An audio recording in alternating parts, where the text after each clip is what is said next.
Hello, everyone. Welcome to another episode of the VA Hunting Bros podcast. Lowell and I are back in Virginia after our week in Missouri. So we thought we would just kind of recap how things went in Missouri. Yeah, we were hoping to do this while we were still out there in the great state of Missouri, but I don't know what happened. We just started hunting, and that seemed more fun, and getting home late, and then somehow the podcast just didn't happen. Yeah, it's fine. So I think the last we talked, we were headed up north. We hunted an afternoon hunt up there, and walked a long ways in. Yeah, I think a long ways out. We actually had a little update at the tail end about that. Yeah, exactly. So that was that bow-only conservation area, and we were quite excited about it. And so rather than try to do a hanging hunt in there the next morning, which, hanging hunts in the dark are just a bit of a mixed bag. It's doable. Just not exactly sure what you're getting into. Yeah, you can very easily. It's just really hard to climb a tree that works really well. Obviously, if it's a place you've been to, and no, it's a little different. But walking into an area, you generally can get into an area, fairly well. But then actually choosing the tree is a bit difficult. Anyway, with that in mind. Tuesday morning, which was November the 5th, we hunted close to... You hunted close to home. That's right. You did a little scouting. Yeah. Driving around, and I kind of eased into a bedding area, which actually, as it turned out, was a kind of interesting spot. I think I was literally within 100 or 200 yards of a parking area, kind of up a steep little bluff from the parking area, and I ended up seeing about 5 does in there. Yeah. As I was still hunting along. They kind of bumped and stuff, so I don't know if I actually could have got a shot at something if it was trailing them. But anyway, it was cool to see deer there. So I think we headed up pretty early Tuesday. Yeah, I think we got in 12, a little after 1. Yeah, maybe. I remember I was setting up my tree stand about 1 o'clock, and it already felt late. I mean, there were signs really everywhere weird. Going in. I think we had mentioned we had this kind of interesting way to access. Had we mentioned anything I think we talked about that. Yeah, so we had some creative access, and kind of into the back corner of a piece of public. Right. Yeah. So really good sign heading in, and our intention was we were going to hang stands, hunt that evening, and then hopefully hang them with the next morning in mind and come back in the morning and do an all-day sit. A southeast wind, basically. Yeah, and that was kind of seems to set up best for up in those. Same thing that was supposed to happen the next day, too. Yeah. So 1 o'clock, I was sitting, getting ready to put my stand up. Had a little 6-pointer or something come running right up on me about, and stood there, looked at me for a little bit. So I took that as a good omen, and I hurried on up the tree, got everything set up, and then I don't think I saw a deer for a little while. Almost dark. Yeah. And that evening I saw one. I don't know, it was 4:30 or so, maybe. A little basket rack 8, which looked very appetizing there for a few minutes, but I wasn't 100% sure that it had brow tines, which it's a 4-point rule there. I almost would have shot it, but I'm not sure if I would have. I think it was a little bit more than a basket rack 8. It was nice. A medium 8. Yeah. Basket because rack, I'm pretty sure he came over the ridge and I saw the same deer from a distance towards dark, and I mean, he was big enough that I was definitely considering, and then I wasn't sure on brow tines. Yeah. So I think I ended up seeing 8 or 10 deer that evening, a few small bucks. The one that we mentioned, I think, was the same one you saw, and then a bunch of does. And you said you heard a bunch of stuff that evening. Yeah, that's right. That across the... kind of down across the ravine, just out of my sight, probably 100 yards, a little bit more. I could hear a bunch of chasing going on over there. Like, I've never really heard something quite like that around here. But man, it was really cool. I'm positive it was deer. That's part of why we like Missouri. Yeah, it's just different. More probably a bigger population and a better buck to doe ratio. But yeah, this was like real full on rutting activity. You could hear him going back and forth, and I thought for a while I was debating whether I should climb down or not, because this is about, I think it was less than an hour to go. But you were thinking of climbing down and just trying to ease over there, see if I could intercept something, because it seemed like they were going back and forth on this kind of the bottom of a ravine, the start of a ridge on the other side. I decided, I plan to be back in here in the morning. I'm just going to stay put and try to ease out at dark and not booger anything up. And I think I did spook one or so deer going out. The things that it seemed like the deer had kind of cleared out by the time it was dark. And so we both eased out of there. Yeah, I spooked something close to dark. My one of the metal bits on my harness, that's what it's called. Oh, that's right.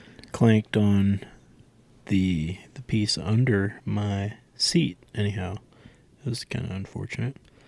So then it sounded like a big deer. Yeah, it could have been. Blew out of there. No, I don't know. It might have been a doe. Headed home and went to bed and got up. We knew we had to drive an hour up here in the morning, and so we got up really early and headed in. Yeah. And I think we were both set up pretty much before light. Yeah, I was set up probably a half hour before light. Yeah, I had a little farther to go than I did. And it was kind of gray light. Actually, I remember, and I got a little bit turned around on the ridge, and I was worried. I was trying not to walk where I thought deer were going to walk on the top of that ridge. Yeah. I missed my stand because my pin onyx wasn't quite sinking exactly where the pin was. I mean, it was bouncing around where my location anyway. It's probably your 13-year-old phone. It could something. be that. Anyway, so I ended up missing my stand for a little bit in the dark, but I found it without walking too much on the trail. And then it was a very quiet morning. You didn't see any deer? That was the morning that there was somebody grunting and rattling. Oh, yeah, that's right. 90 yards away from me. It was quiet on the deer hunting front, but I heard grunts at first, and I didn't know anyone else was in there, and I think I texted you and said, hey, I heard grunts. Yeah, you wondered if I had grunted, and I was right. like, no, but I just heard grunts too. Yeah, and then we heard the kind of tinny rattles. And and I eventually realized that there's a guy in a tree stand about, I don't know, probably 100 yards away from me.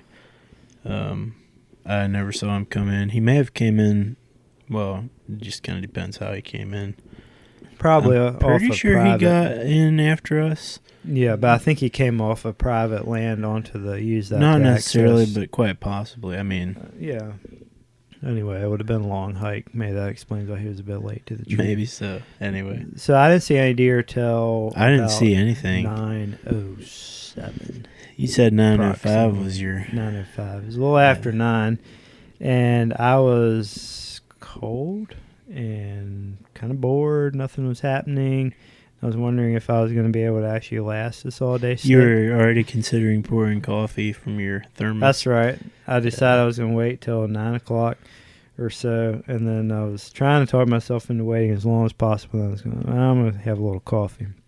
Well, don't you know, I looked behind me and I saw a nice buck. And he was coming up the ridge. Yeah, he almost like he had come up out of the ravine past me, and then he made his way up to the very top of this ridge. I was set up right on top of this ridge, but the ridges out there are really narrow. At least some of them. Yeah, but the ones in this area, at least a couple of them, just a steep climb up, and then like a 20-yard flat spot on top. And by steep, probably 65-degree hill, maybe 70. I don't know. It's not straight up and down, but it depends. They vary some. But but a small flat spot and then back down the other side. Yeah. So I wanted to set up near the top of the ridge, and I wanted to be within shooting distance, but I was almost too close to the trail, the ridge top trail. Because if one would have just ran that trail never would have really been broadside except at like 4 yards, right? 10 yards maybe. Okay. Yeah, and I couldn't get a tree like exactly how I wanted it. But so I got the day before I got the best thing I could. Yeah, I thought. yeah. And I tried to get some back cover, and a little bit of. I had a few branches to hide in, but it was kind of open, and it wasn't terribly high. I thought you looked fine when I got over there later. But if I would have been back off the ridge top, even 10, 15 more yards, I would have been, it quickly starts dropping down. Then you're about eye level with the deer. Yeah, even if you'd gone up 4 sticks. Anyway, we're kind of foreshadowing talking about this. So I see this buck. He was past me, popped right up to the top of this ridge. And I saw, without question, he was a shooter. He was a very nice deer. And so I was like, oh, no, okay, I got to do something. He's here. He's trying to figure out which way to go. He was maybe 50, 60 yards away at that point. So I grunted at him just a couple of times. And while I was reaching for my bow, I was digging for my grunt call. And it was a bit of a zoo. Because I hadn't heard anything coming or anything, any indication a deer was in the area. Anyway. He turned on a dime and came walking right in towards me. A dime, not a nickel? I'm sorry. Yeah, it was a dime. It was very small. So he's heading right towards me, and because of how close everything was going to be, I went on and drew when he was quite a ways away, well before I could shoot. It was obvious he was behind coming. Some stuff. Yeah, and he was coming. I mean, he wasn't wasting time. Running necessarily, but he was heading my way. So I drew, and I thought, okay, I got everything, got away with that. I got on the trail where he was coming. He stopped and worked a scrape just for a little bit, and I thought maybe I'd have to let down, but no, he turned and kept coming. And so he was about 15 yards, really close, and he saw me. Yeah. And so at that point he was almost very hard quartering towards me, almost frontal, facing me. Yeah. Not quite. And so he picked me, and I mean I wasn't moving, I was just there, but somehow, I don't know, with the light, or I wasn't, like I said, I wasn't terribly high. I didn't maybe have the back cover that I thought. Anyway. Yeah. He picked me. Yeah. And so we faced off there for a little bit. And I don't think he ever took a step straight back, but he almost did. How they kind of do. They kind of lean away and easing back, thinking about going back. Yeah. And I'm like, oh man. And just as he turned, I don't even know how this all happened. Anyway. Yeah. I don't think he was whirling. He turned briefly. Yeah. And a lot of times they kind of do it like step, yeah, step as they turn. Shot, and the first thing I know, he's heading down over the hill, and my arrow is sticking out of him. Yeah. And I'm freaking out because I didn't get very good penetration at all. Yeah. It's sticking out. I'm like, man, it should not be that far out. And you, at that point, you thought it was quite low too, right? Yeah, I knew it was low, but it looked about right as far as back, like behind his leg. Yeah. And so I was really worried almost immediately, because I was like, why did it do that? Because I'm pretty sure I didn't hit his shoulder. Mm-hmm. He was close. I shoot a 70-pound bow. Yeah. I should have got good penetration. Yeah. And so now I'm really... We're starting to question everything. Yeah. I was shooting expandable, but as you'll see, that had nothing to do with anything. Yeah. So anyway... I was worried about shoulder, but I was almost positive I was back away from shoulder. And I thought, well, maybe I got heart. Maybe it was low, but maybe it's just enough to get heart. And I had hoped he was going to run down over the ridge and die about 70 yards away. Yeah.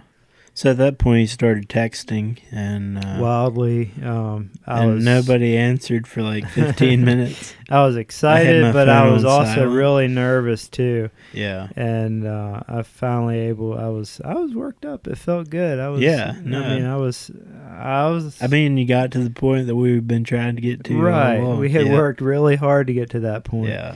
And man, if I Anyway. So about 10 o'clock, I came over. We kind of talked it through, and at that point, we were pretty sure with how low the arrow was and the amount of penetration, either it had hit a bone or something, or probably you'd gotten heart. Right.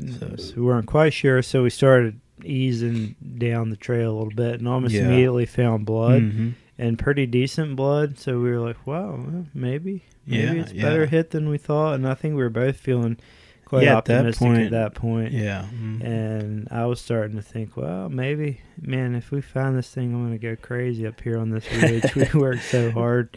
Yeah. And so we followed along and just really slowly, because we knew we just didn't want to bump anything or push anything. We knew we had plenty of time. There was no rush on anything, but at the same time, it was back in there too, and it was going to be a while. I mean, it would be a bit of a job to get him out. So yeah, and we were anxious to see if we were maybe 70, 80 yards down the trail, and you texted somebody else, that that's right, something about the hit, and he thought too that it was probably either a dead deer pretty quickly or the deer's totally I mean, that's fine. kind of what we were thinking. It wasn't like we were a liver shot deer or something, a gut shot deer where you need to not push them and just give them time to die. I think this shot was either going to kill it or it wasn't. Yeah. So we started blood, then probably 100 yards into it, a little bit more. It really did start thinning out, which we started getting more worried then. And then we found the arrow. Yeah. And at first we thought, oh, this is actually good. It looked like you got a lot more penetration. It looked like we got more penetration than I had originally thought, maybe 8 inches. Yeah. But then, in hindsight, I was looking at the arrow, and it wasn't like fully covered. It was actually, I think it was like blood had ran down the arrow instead of. So it looked like I had gotten more penetration than I actually had. Yeah. In reality, I think I only got a couple inches. Yeah. And soon after that, blood really started getting thin.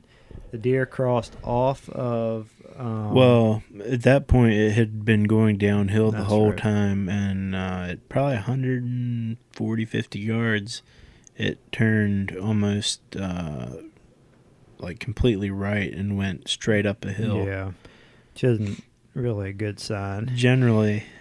Yeah. And as it turned out, there was a fence there, and that was the property line, and deer's heading uphill, and unfortunately on the private property, which we still felt like at that point we were starting to think, oh, probably not a lethal shot, unfortunately, but we still wanted to do our due diligence. Yeah, and at least go search for the animal and do everything we could.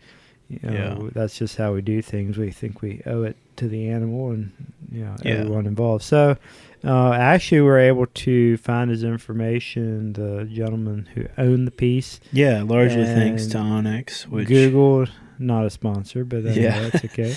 Googled this dude, found a number. I called him, said a barber shop. I have no idea if it was or not. Anyway, and I called him, and he said, yeah, that'd be okay. You can go on trail onto my land. So we did, and I only found a very bit of blood, and then we just basically started grid searching. Yeah, exactly. So then down, while I was grid searching, probably 100 yards away from last blood. At least another 100, maybe a little down more. the bottom of the hill, across the creek, right at the creek crossing. I was just following deer trails, found a little drop of blood. Yep. So then a little beyond that, we actually found a bed, which was the very first bed we found. Two little patches of blood in the bed, but really, at this point, all told, if it had went straight from where our last blood was, we were probably 450 yards in or so. It was quite. I actually measured it on Onyx. Yeah. Anyway, it was a ways. Yeah. And after that bed, couldn't find any more blood. Yeah. All the trails went straight up out of there pretty much. Yeah. We gridded a while longer. We're pretty sure at that point that it was a non-lethal hit. Yeah. And we felt like we did do our due diligence. It was unfortunate, but I honestly, looking back now, I think it was just a very low shot. Yeah. It just clipped him. There was some white hair on the There was arrow, actually a little white hair. Yeah. And this was the side closest to me, so, on the far side. On the far side, it would probably have missed that. It just... Yeah. So we're thinking basically probably a brisket or back just a little bit, not brisket, bottom brisket of the rib would be cage, in front of the leg. Yeah. I honestly really feel like that deer, I mean, obviously he was traveling well, he was moving well, he was going up and down hills. He's probably chasing does as we speak in Missouri. Yeah, he probably got a very good education for objects in trees. Right. That shoot at you. Yeah. So, yeah. I don't know. We were bummed. Yeah, I felt definitely down. He was depressed. Replaying the shot. Well, you never like to even slightly wound an animal. For sure. So that was the big thing for me, and I just kept replaying, like, what could have I done differently? I couldn't have taken a shot with him looking at me, a frontal shot. I wouldn't take that shot. Yeah. So I think I took the only ethical shot that I had. If I would have been probably 2-3 inches higher, it would have been a heart shot, and he would have been dead at the bottom of the hill. Yep. So I don't know. It's just one of those things. Yeah. It just was kind of, some good feelings because it actually did all come together. Mm-hmm. We put ourselves, we went into a piece of public land out of state, worked our tails off, found a good spot. Yeah, I mean, at that point, we probably had hiked a half mile in or so. But if we had come in the normal way, it'd been, 2 miles? Right. Close to 2 miles. How we'd come today. Anyway, it's a lot of work goes into an out-of-state trip. Yeah. And it seemed like our previous experience out there, it comes down to you're going to get a moment or two or three between the two of us on these trips. And I've just felt like, oh, man, I've just messed up the moment that we're going to have and let the team down. And no. I mean, it happens. That's just the fact of bow hunting. Stuff happens. That's why it's such a rush, but I know. It's still frustrating. And I'd be lying if I say I haven't replayed that shot about 1,700 times in my head. Yeah, I wonder what I could do differently. Anyway. So that was that. Yeah, we hardly had any time to go. What, 2:30? Yeah, it was pretty late, and then we went on. We felt like we had kind of boogered up the area with tracking and everything. Yeah. So we went on and took our stands down. Probably in hindsight, we're going to quick try to go to maybe another piece or find another spot on the same public piece and hunt. In hindsight, we probably should have just left the stands up. And you probably should have went straight back to where you were. Yeah, I'm still not 100% sure if that other guy was still in there or not. Other guy. Anyway, but so we both left that spot. We both ended up hunting off the ground that night, kind of close to a parking area and spots. I have written down kind of a dumb hunt off the ground. I think we should have maybe just went on home. And, I wonder too. Done some scouting or driving around or something. Anyway, so that was Wednesday. Yeah. Thursday night big front came in. The wind was howling. The temperature was plunging. Crazy. And with all the events of the previous day, I thought maybe I need to take a morning, hang out with my family, help with the kids a little bit, homework, babysit the kids, let my wife do something fun since she was out there babysitting. I mean, being a mom the whole time, Yeah. And so that's what we did. And then you ended up... I ended up sleeping in too. You decided you'd sleep in too. It was really windy. I mean, we were exhausted at this point. That's true. The previous day, I mean, I don't know, just... I mean, yeah. Going in, hanging, hiking. Yeah. I don't know how many miles we'd covered, but it was a lot of up and down. And, So we did that, drank coffee, and then I shot my bow some. Yeah. Got all, and it was cold, so got, coveralls bundled up. Yeah. Just wanted to get some confidence back before we headed out and felt good. So we both went out. That evening we stayed on the public land closer to where we are staying, and I went to what turned out to be a cut cornfield. Oh, that's right. I was just north of it. We had a north wind that night, I think. I don't know. Yeah, so I sat up in there, saw a few does that night. Yeah. I was going to go to a spot where you had hunted the first night. Yeah. Mm-hmm. You saw those 4 or 5 deer. Yeah. And unfortunately, we got in pretty early. Yeah, it was 2 o'clock. 1 o'clock, 2 maybe. 1:32. Yeah. Anyway, there was a truck parked where I was going to go, and just the way everything is, I definitely didn't feel good about. Yeah, it'd been kind of tight in there if he went on your side of the road. Yeah, it's always, you just never know. So anyway, rather than crowd things, I had driven by a spot on the way over there that I thought, well, that might be overlooked. So I kind of scouted my way in. Unfortunately, probably it looked better close to the road. Once I got on down in, it thinned out, opened up a little bit more. There's a field in there. I actually found a carcass of a deer someone had boned out. Yeah. I don't know. I just felt like there had been people in there and pressure, and there probably wouldn't be any deer.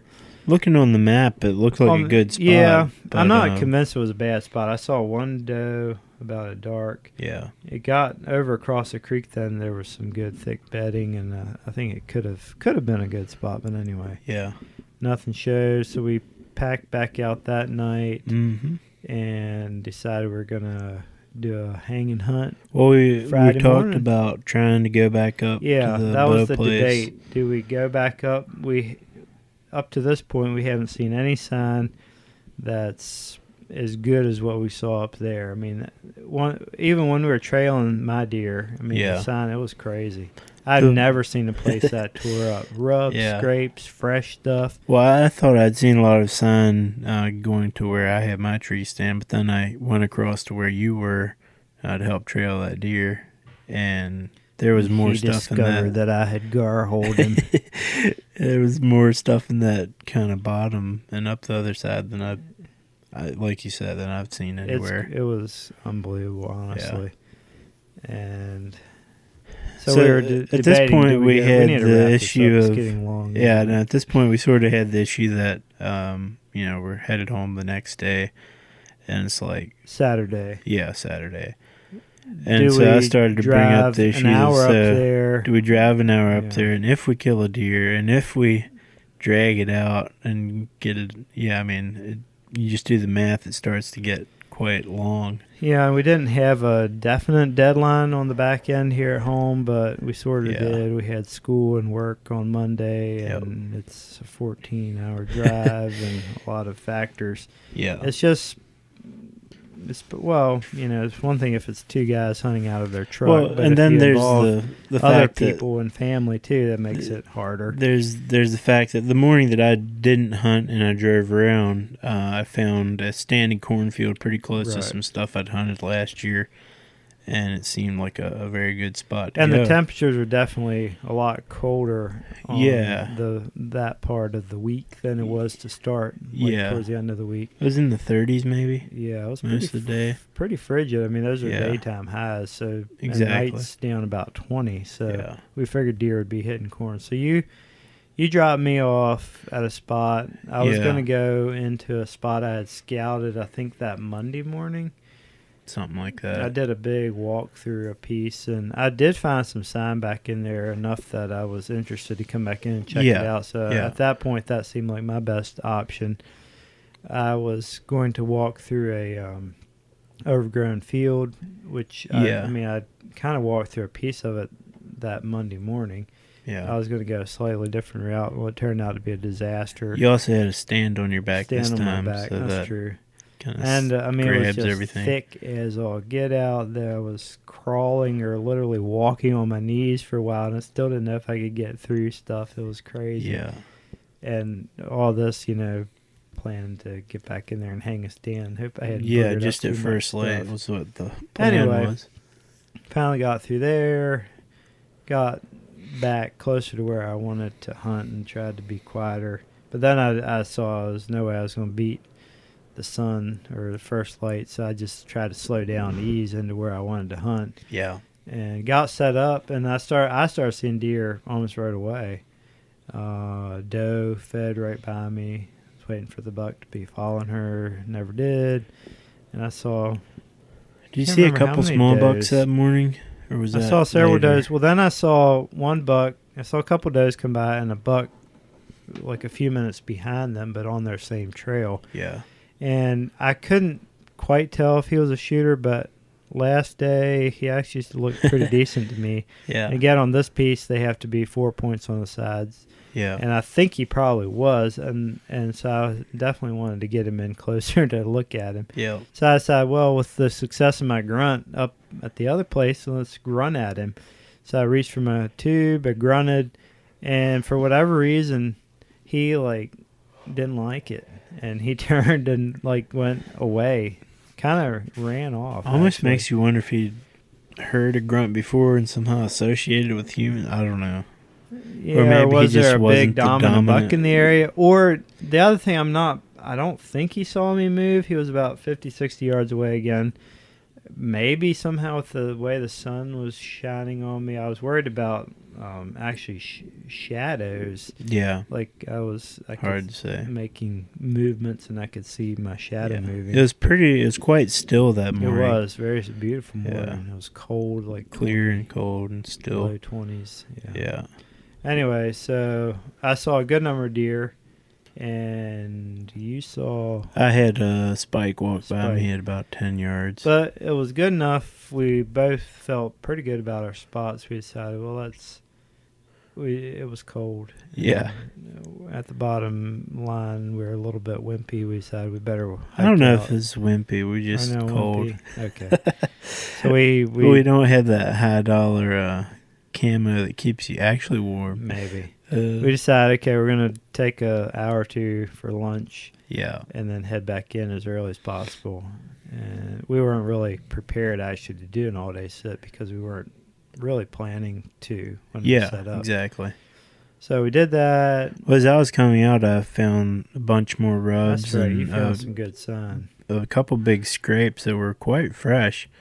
One of them was like they'd almost dug a bowl out almost, so I was quite it was so good I was get back in there coming over to visit you. Well, there's actually almost would have been room for both of us in there, but I had seen deer that morning, so I felt pretty good about my spot. Yeah. So we headed back in that afternoon, and I saw some turkeys in the morning. I forgot to say that. I almost got a shot of the gobbler. I checked our tag was good for a turkey, or I got a turkey tag with him. And the season was in. Yeah, all important factors. But he didn't quite get to where I was comfortable. Yeah. And so I went back in. I ended up only seeing 2 small does pretty, not too long before dark, I believe. And you had all the excitement that night. It wasn't a ton of excitement, but I did have a shooter.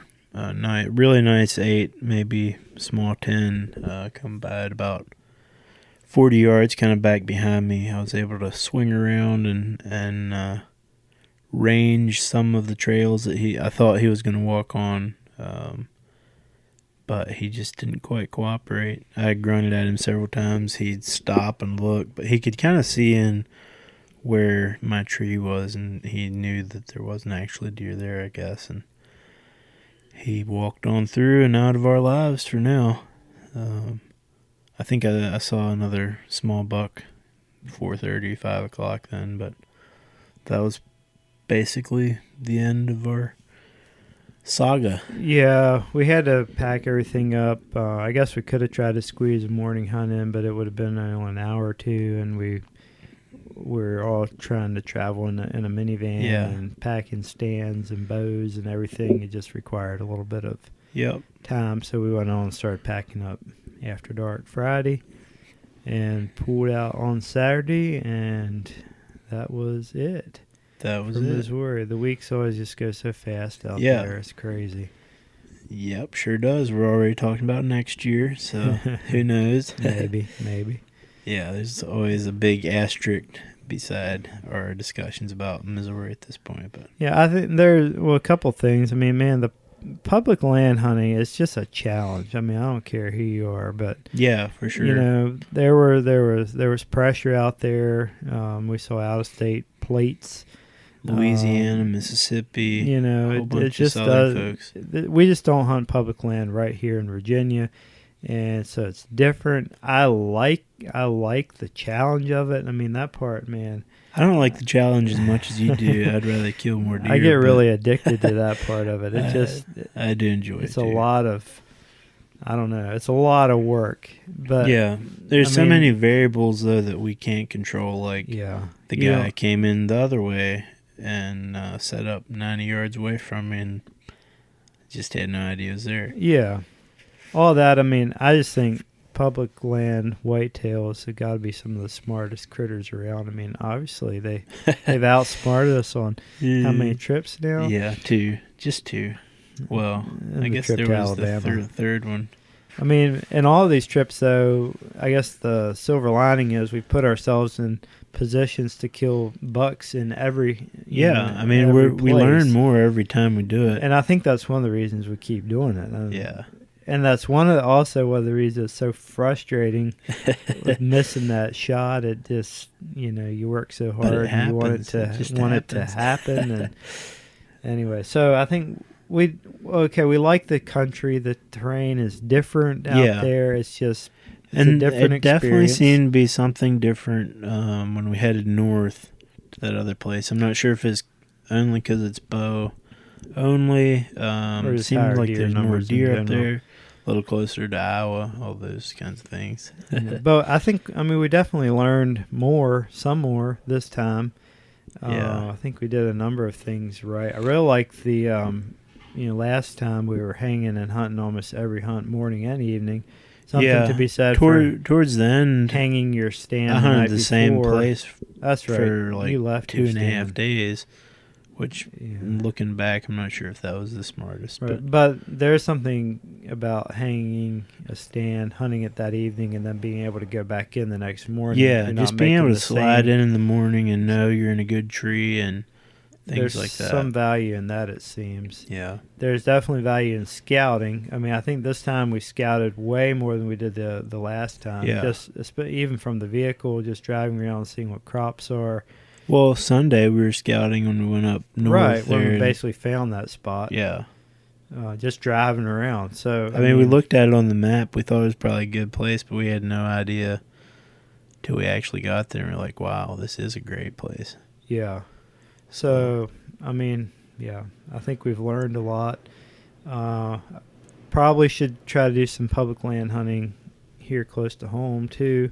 I don't know. I'm ready to shoot a bunch of does and fill the freezer up. I'm good with that too. But anyway, I just think we learn a lot. We haven't figured out deer hunting on private land by any stretch, but I think we learn even more, or it's a different type of learning when we hunt public land. Anyway, I just love the challenge.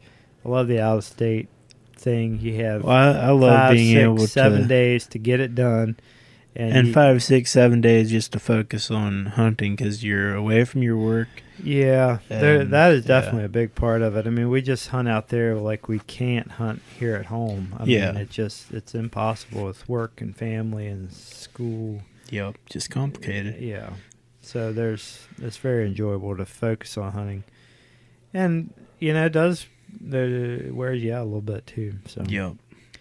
But it's good to be home, and I guess we'll talk about that more in the next episode as we still have some of November to go and a bit of excitement. Stand by for Lowell shooting a huge buck with his bow yet, maybe.